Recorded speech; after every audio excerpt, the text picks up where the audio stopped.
we are starting, we have already started a new series, and that series is called Feminist Theory Texts. And under that scheme, already we've had 3 discussions. Today is the 4th one. And for this discussion, we had Dr. Richa Bajaj, who teaches English literature in Hindu College, Delhi University. So far as the topic is concerned, it is a 19th century thinker and enlightenment person called Margaret Fuller. And she was, at that point of time, quite conscious about the problems that women of the time faced. And she is a 19th century person, as I said, and therefore she forms a very important background to how the feminist thought would finally evolve in the 20th century. So the series, as I said earlier also, relates to the idea of presenting texts, so that we pick up 1 or 2 texts from different thinkers on the feminist aspect of life, and then we acquaint you with the nitty-gritty of the argument directly, without referring to what generally we think essential, that is the background. So Margaret Fuller, this is a short book that she wrote, and I request Dr. Bajaj to start the discussion, and let's see what we understand from Margaret Fuller then. Thank you, Professor Prakash. Viewers, we will be discussing Margaret Fuller in the context of American feminism, and how in fact she is a precursor to the first wave feminists and first wave feminism that took shape in the later half of the 19th century and going on to the early 20th century. Margaret Fuller was born in 1810, and she had a short life, so she was there till about 1850. But as you already know, that this period is very important for in American life, precisely because it is really in between 2 seminal points. On one hand, the last decade of the earlier century has seen America turn independent and form a new government of its own, with the declaration of independence in 1776 and so on, and then the task of building America along democratic lines. Now that is one moment, and the other is the moment of the Civil War that will come into being, right? So this period, in fact, this period between America's independence or the American Revolution and the Civil War, and following the Civil War, the abolition of slavery, this period was a period of great intellectual stimulation in America, where new ideas were coming to the fore, and interestingly, what the Americans had, Americans fought their battle against the British on the very logic that they want to build democracy. In the 18th century, they said that, well, we are an independent nation and we will not be servile to any other country or people because we are free citizens. Now the idea of free citizenry then was not extended to women or slaves. It was limited to the white men, as we know. And when these ideas percolated down in society, women began to question, as did the slaves, why were they not entitled to this freedom that the white man had achieved or had claimed its right to. When the white man claimed its right to freedom from the British, then it said that it would make America democratic, and that they believe in freedom and liberty. Why was this freedom and liberty not extended to women or slaves in the country, or in fact to the red men? So in that sense, this led to a period of great intellectual churning and discussion and debate, particularly this period, which actually led to the Civil War also, because this was, so there were 3 kinds of, largely speaking, 3 or 4 kind of reform movements that were taking place in America. One, of course, was the abolitionist principle and working towards the abolition of slavery. The other was the women's movement, which was taking shape around the same time. And the third was to do with temperance. Basically, temperance was more like a local movement where, they were trying to avoid our abstinence towards alcohol. And there was at the same time studies being taken up for the red men, that is the Native Americans, who were struggling to find a place in in America, where they had been ousted, which was their homeland, and it had been taken away. What I'm really trying to say is that the period following America's revolution brought along newer questions of survival and freedom for other sections of society who were not being treated equal and as citizens, whether it were the black people, the red people, that is the Native Americans, the poor, or the women. All marginalized sections seem to bring their or build up their own movements and conventions and started working towards it. And so society was divided into these different kinds of groups all the time. Particularly the middle class intelligentsia they were all part of one or the other group and espousing one or another cause. So you see, this was in that sense a heady sort of a space and time in which Margaret Fuller is born. Now, when Margaret Fuller is born in 1810, she's already seen this kind of the rise of America as an independent democratic nation with its declaration of independence. She was fortunate enough to have a childhood where her father, Timothy Fuller, gave her the kind of a classical knowledge and literature. He made her read and write.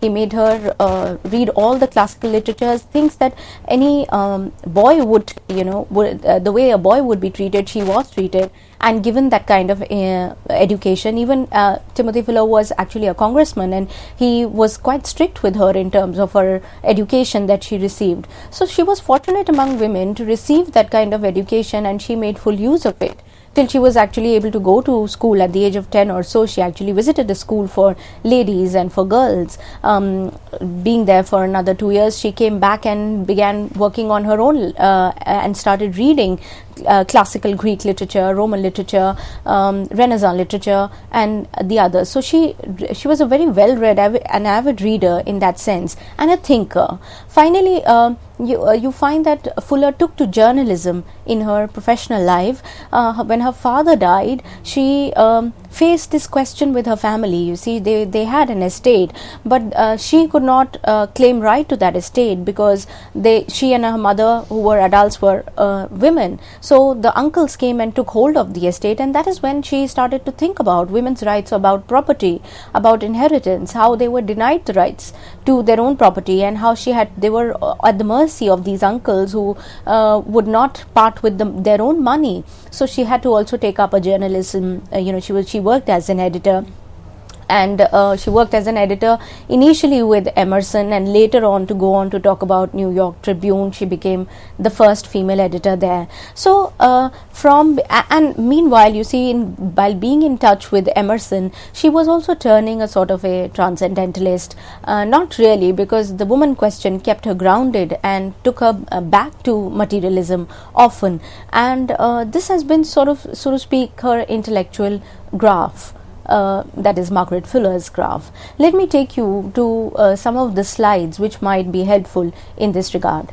If you look at your slide, you will be able to see the life and career, and I'll just quickly read out. I've given you in a nutshell what it is. So her father made her go through rigorous education, teaching her Latin prose and poetry. She read classical literature and was able to translate texts in English very early on in life. She was constantly translating. Drawing from the classics and the modern romantics, she worked out her own critical framework.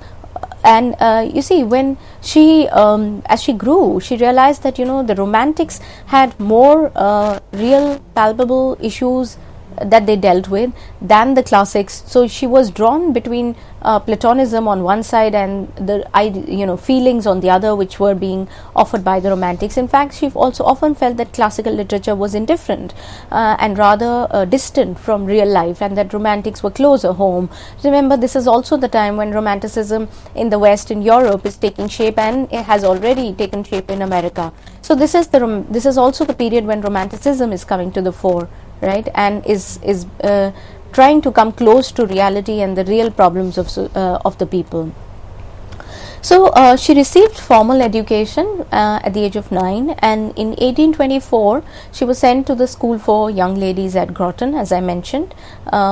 Then she became a journalist, she was a critic, she was a philosopher at the same time in New England, and became a part of the New England intellectual movement, particularly the transcendentalists such as Emerson and Thoreau. In 1939 then, Emerson actually offered Fuller the editorship of his journal, The Dial, and Fuller took charge of it and constantly wrote editorials for it. Even when she left The Dial in 1942, she was assured a sum and she never received that sum. So she left the editorship of Dial, but she continued to write essays for the journal, Emerson's journal. So there was a constant interaction that she had with the Transcendentalists, and was constantly a part of these intellectual movements in New England. Now, she was the first woman actually who was allowed to use the library at Harvard College. It was a male-dominated university, and only males had the right to study there. But she was given access because of her knowledge and this kind of, she was really seen as a star in the making, and she was given this access to the library and was the first female editor of the newspaper, the New York Tribune, which she joined in 1846. So you can see her journalistic career from being an editor of the Dial to the New York Tribune. Now, during this phase, and here is a quote actually on her by the first editor and the founder of New York Tribune, Horace Greeley. And Horace Greeley, in his introduction to the volume of Fuller's works, notes, and I quote, "The problem of woman's position or sphere of her duties, responsibilities, rights, and immunities as woman fitly attracts a large and still increasing measure of attention from the thinkers and agitators of our time." And then Margaret Fuller was one of the earliest as well as ablest among American women to demand for her sex equality before the law and her titular lord and master.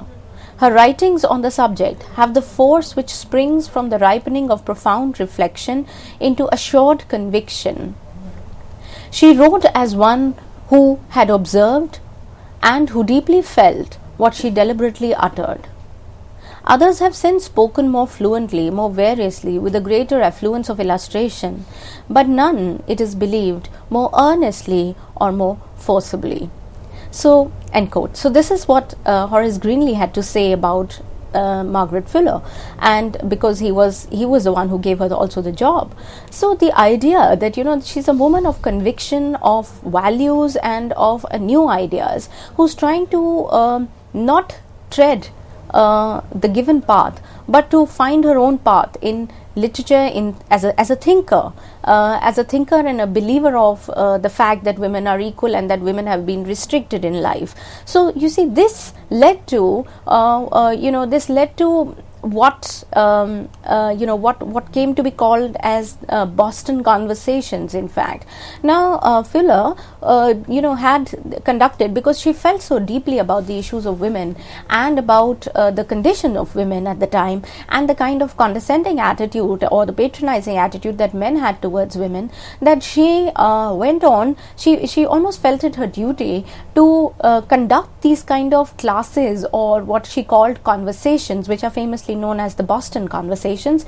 She would have these conversations with women in Boston between 1839 and 1844, which were meant to educate women on aspects of history, arts, and women's rights. And women in these circles, she would, in these discussion circles that she conducted with women, mostly these discussions happened in one or another person's house, but she conducted these discussions with women in order to provoke them at the same time. She encouraged them to discuss and question concepts that were both literary and social, and at the same time she provoked them to ask difficult questions. In fact, she was kind of a Platonic. She believed in Plato's ideals also, and often used Plato's methods of dialogue in bringing out these discussions. She would provoke these women participants, and make them think deeply about their own role and purpose in life, and where they stood, what was their condition life, whether it was worth living, and what kind of life did they imagine themselves to live. So all these discussions, that she took up with women during the course of her classes or conversations, she put them together first in the form of an essay and later on in the form of a book which was titled Woman in the 19th Century. Now, her book Woman in the 19th Century anticipates the first women's rights convention also that actually took place at Seneca Falls in New York in 1848, demanding women's suffrage. And it is for this reason that she is seen as a precursor to women's suffrage movement that took shape during this time. Now, by 1848, of course, Fuller was already the correspondent of foreign correspondence. She was also the first female foreign correspondent for the New York Tribune, which was a daily newspaper. She was the editor first, and then she traveled around to bring in articles and reports from all over the world, being away. And it is at this time, so you see, her conversations, her essays, her book, in a way creates this kind of ripple, or and could be seen, of course, not that she was the only one doing it. There were several feminists who were at the same time talking about the rights of women. And in fact, there was this case why Seneca Falls really came about. This convention was because there were these feminists, Elizabeth Cady Stanton, and along with another feminist, they went to London to attend an anti-slavery convention, and they were denied the right to attend it because of their gender. So they came back home and they decided to hold another convention for women this time, which was held at Seneca Falls, and to discuss and address the conditions of women. And this convention was attended by men and women both, and Frederick Douglass, along with other women, they signed this document which was called the Declaration of Sentiments, and in this Declaration of Sentiments, it was given that women have been unjustly treated, and men have taken the large share of their due, and that the Declaration of Sentiments put forth the idea of women's rights, which is the right to vote, women's suffrage. So in a way, how Margaret Fuller's works in a way inspired feminists of the first wave, who then came on and took up these questions of women's conditions and rights. So the early American feminists then drew inspiration from her work, and she is then viewed as a precursor to women's suffrage in America. In 1920, women won the right to vote in America and were finally seen as citizens and had the same rights and responsibilities as men. Think of it, it's taken 100 years for women to reach a point when they are able to win the right to vote. It begins from the point of these discussions that Margaret Fuller is having in the 1830s and 40s. And then in 1920, women actually win the right to vote in America, and they are treated as equal citizens in life. You see, it also gained momentum. It gained further momentum when women realized that slaves got their dues and right after the Civil War with the abolition of slavery, with the amendments that took place, but women were still denied the right to vote, and it further accelerated this sort of a movement of women in America in the 19th century. So Fuller's conversations, these Boston conversations, took the shape of her essay, which was published in the Dial, and it was called The Great Lawsuit: Man versus Men, Woman versus Women. So this became the premise. This essay was basically all about her conversations with women that she had over a course of 4 years, and later on this essay was expanded further and revised to form what then became this kind of a renowned, or this book that she is known for, which is Woman in the 19th Century, which was published in 1845. So in a way, this has led to the culmination of what her works really came to, and where she stood, and how she came about writing this book, Woman in the 19th Century. So and the fact that Fuller is considered a transcendentalist and her ideas were rooted in the conditions of women at the time was equally important. She was a vociferous supporter of the abolitionist principle in America and believed that women faced the same problems as the slaves in the South.